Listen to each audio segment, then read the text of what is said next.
All right, so let's move on to our next segment, and we're going to be revisiting the Salem witch trials in a looking back.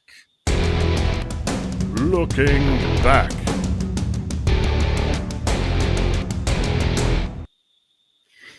My shirt says future. I should have worn the other one. Okay, people, I want you to imagine it's 1692.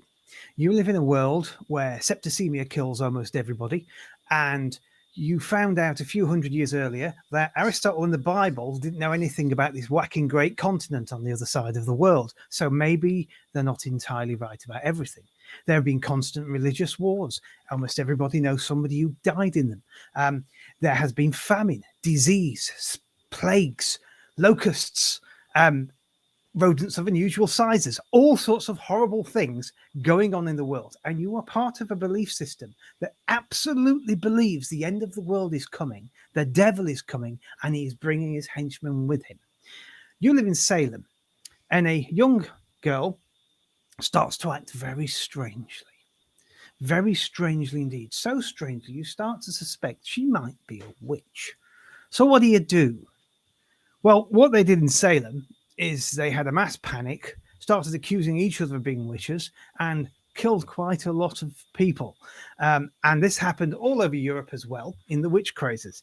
And it was a terrible time all round. And recently, if you're in New York, Anna Danziger Halperin is the director of the Center for Women's History at the New York Historical Society, is putting on a I was going to call it show, but that's not really the right word. She's putting on an event called Salem Witch Trials Reckoning and Reclaiming. And the part of the appeal of this to me is the reclaiming bit, because people forget that in most witch trials, particularly Salem, because we know, there are people of colour who were killed as witches. Often, many of them, often not even mentioned in the historical record. We just get whispers of them here and there and have to dig them out.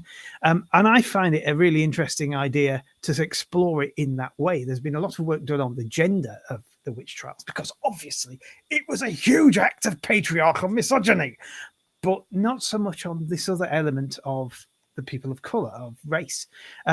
So I think it's fascinating. The witch trials themselves were one of the low points of history, one of the points where believing things went really badly.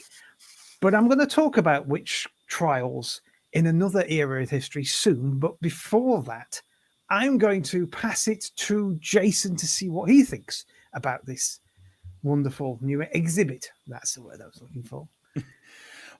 We all know a little bit about the Salem witch trials because we watch TV and we watch movies and we laugh about it. We laugh about it at the Treehouse of Terror when The Simpsons tackled it.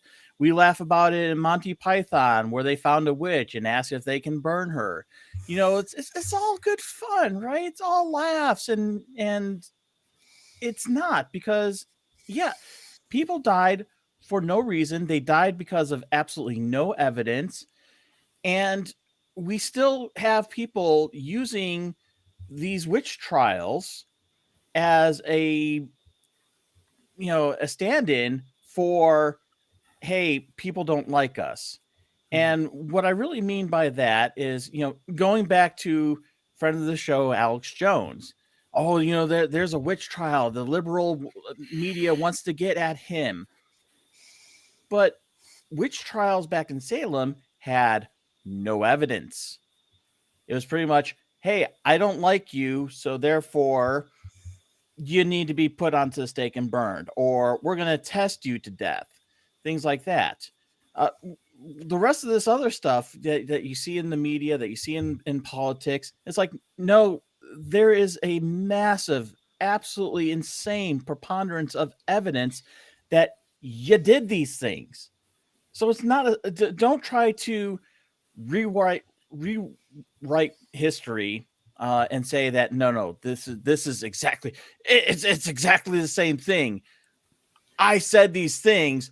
It's recorded. Therefore, it's a witch trial. It makes absolutely no sense. And I do kind of wish that, I love Monty Python and the Holy Grail. I love that scene. but I do wish that we can move past and realize that our history was bad. We were doing it for Christopher Columbus. We're doing it for a lot of our historical figures that do not meet the mythology. But August, what do you got? Well, first of all, Jason, I'm a little pissed because I wanted to bring up Monty Python. Damn it. But, You did that's it all during right. the sound check, so therefore I get this one. Dang it. I need to watch that next time. But one thing I do want to touch on that you mentioned, Jason, is the testing. And one ridiculous test that I'm sure all of you know of is the drowning test.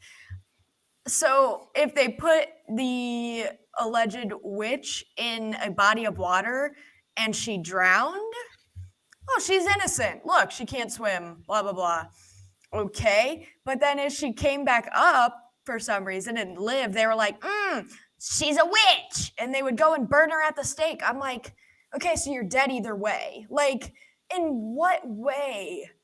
I, in what way does that prove you're a witch? I mean, it's funny now because it's hundreds of years later, whatever, but it comes to a fundamental lack of critical thinking. And this was long ago, but this is kind of the same shit that we see today of people just not critically thinking. And just literally all it took for you to get accused is, hey, this young lady is acting weird and she said you did it, therefore we're gonna hang you. Like, what? Like, how do you prove you're not? It's like a guilty until proven innocent, which is obviously bullshit. So I don't know, the whole thing is ridiculous. I think it has been made fun of because, again, like I said, it was long ago, but it's just I don't know. I don't think we've gotten better, but not by much. Not by much. But I want to go to Helen now. What do you think? Well, I grew up an hour from Salem. And I grew up in New England, and this is baked into New England culture. It was a good part of our education, a part of our history education, a part of our literature education. Um, and I've been to Salem. I've been to the graves of these people. I saw the place that they were hanged. There's a museum there that goes through the history. And on the flip side of it, there's a bunch of new age witchy shops. There are cop cars with witches on them.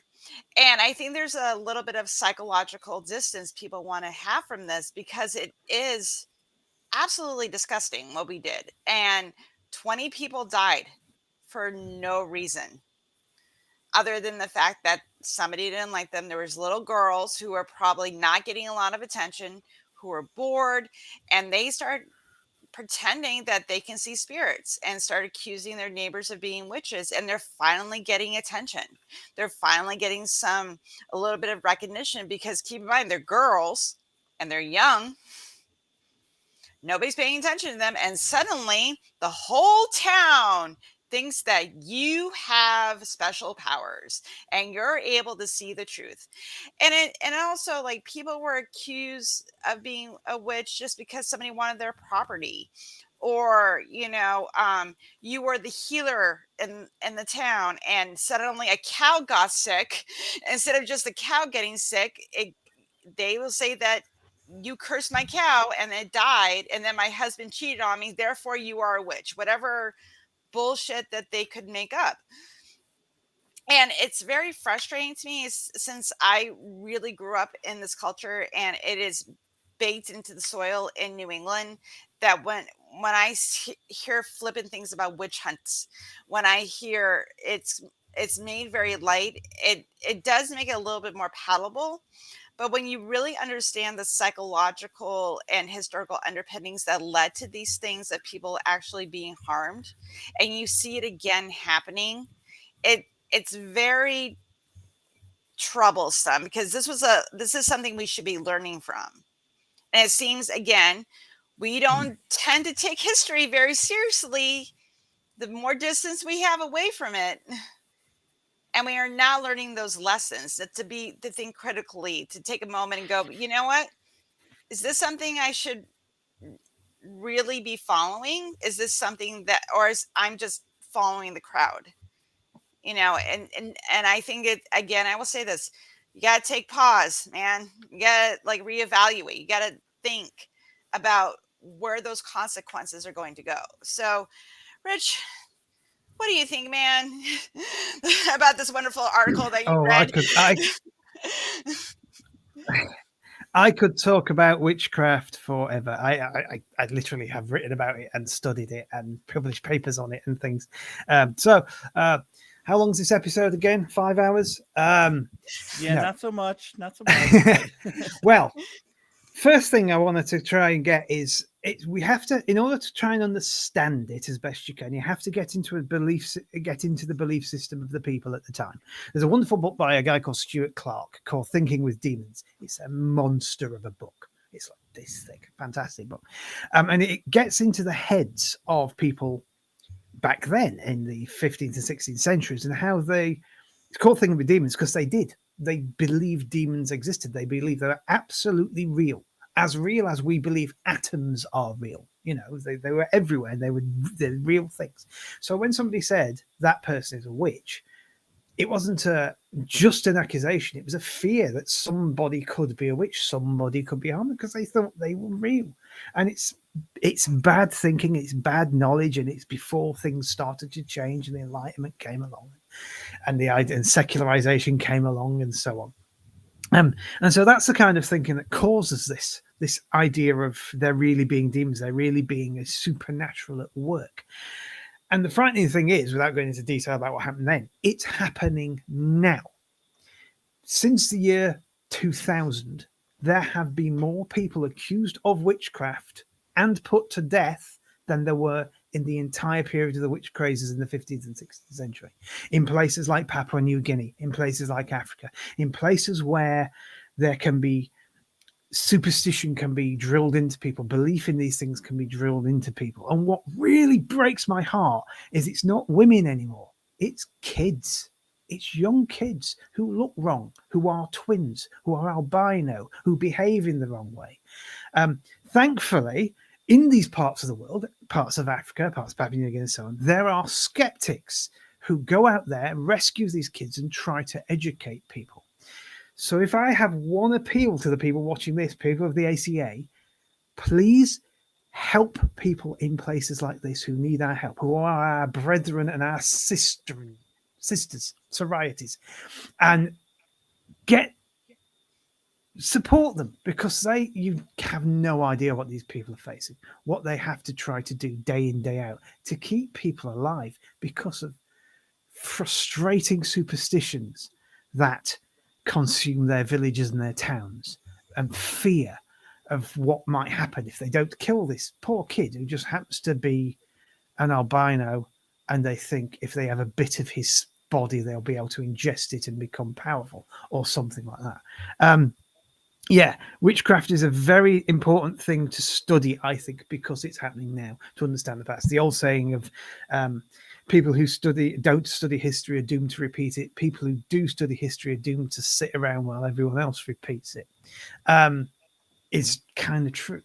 So witchcraft, and people who say things, several things are witch trials, make me really angry. If you want to see me getting furious, you'll say, "Oh, don't sue me for saying these children are actors.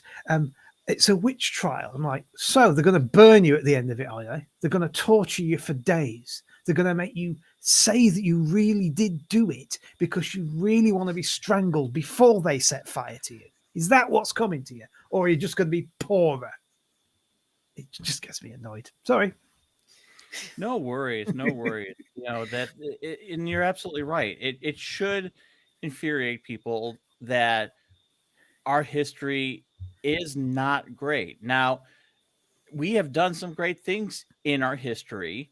We have also done some absolutely abhorrent things. And the trick is to, take the good with the bad, so that you always strive to be better and remember where you came from, so you never, ever go back to those things again.